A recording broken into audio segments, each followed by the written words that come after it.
Here we are at the helm of the Sunseeker Manhattan 63 on a delivery trip between Poole and Southampton.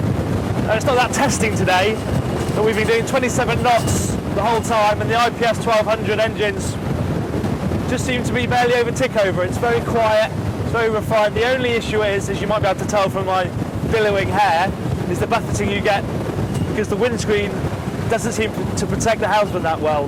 But that is something that Sunseeker can hopefully tweak quite easily. Helm-wise, this is generally a pretty good place to drive from. There were just a few tweaks though that I'd make to make it that bit better. Firstly, the seats are excellent. As you can see, they're a kind of mesh design, which means they keep you nice and cool and don't make your back and legs sweaty. The only thing is they've got no movement. If they could move back and forwards a bit, it would certainly make them more comfortable. And then you would have the throttle and wheel to hand. As it is, when you sit back, you're just a little bit at arm's length. Another thing they could do is lift up and pull out the plinth that the throttle's on. That would be really good. Then you could just sit like this and control the boat while sitting back in your seat. Everything else though, view, access to the plotter, all pretty good. I think the saloon on this boat is a part of it where you really feel that it's closer to 70 foot than 60 foot.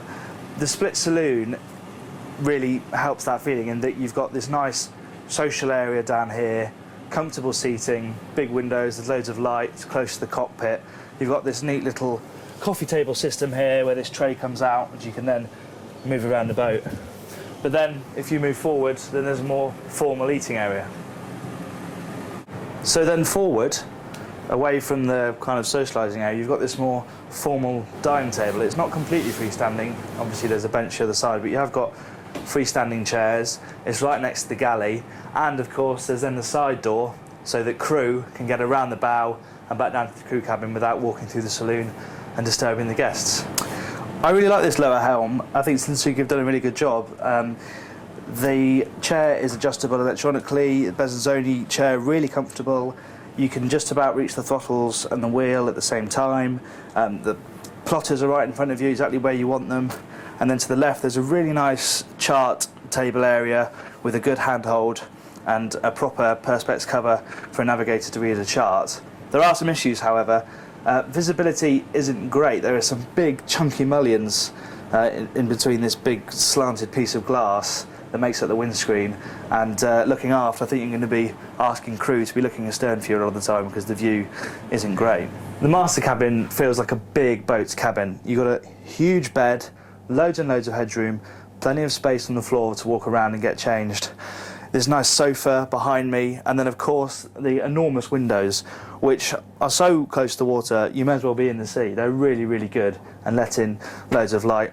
Elsewhere you've got a nice big heads which is actually in between the back of the bed and the engine room, so it also insulates some of the sound, which is another useful thing for it to do. And then you have the luxury of an albeit small but still decent walk-in wardrobe to the right of the bed. Up on the flybridge it's split between two main seating areas. There's a U-shaped one forward next to the helm, but then there's a much bigger one aft, which is where you would eat and have drinks and things like that.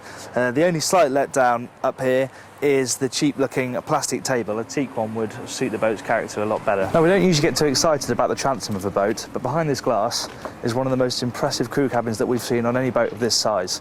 So let's step inside and have a look.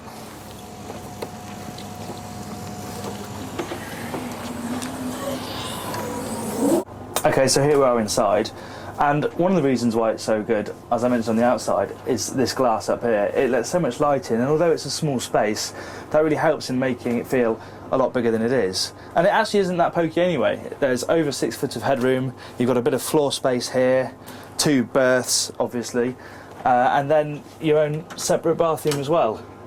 If I were a crew member in the Med, I'd be looking out for one of these sailing into port, definitely. So there you have it, a brief tour of the Sunseeker Manhattan 63. The full boat tests will be in the October issue of Motorboat and Yachting. Remember, you can see all of our videos on nby.com and in NBY Interactive for iPads and other tablets.